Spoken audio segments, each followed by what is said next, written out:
گناہوں پر 8 گواہ۔ قیامت کے دن ہر انسان کے گناہوں پر 8 گواہ پیش ہوں گے۔ پہلا گواہ، جس جگہ بندے نے گناہ کیا ہوگا وہ جگہ وہ زمین کا ٹکڑا قیامت کے دن اس کے خلاف گواہی دے گا۔ دوسرا گواہ، وہ دن بھی گواہی دے گا جس دن بندے نے گناہ کیا ہوگا۔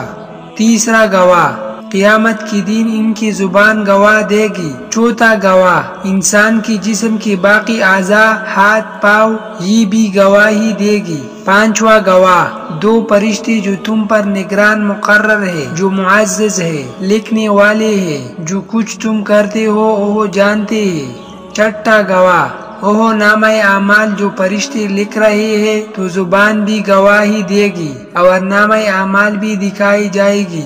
ساتواں گواہ، آپ صلی اللہ علیہ وسلم بھی گواہ ہوگی، اللہ رب العزت آپ صلی اللہ علیہ وسلم سے بھی گواہی مانگے گی۔ آٹھواں گواہ، اللہ رب العزت قرآن میں فرماتے ہیں جو تم گناہ کرتے ہو ہم قیامت کے دن اس پر گواہ ہوگی، ہمارے گناہوں پر اللہ خود گواہ ہوگا۔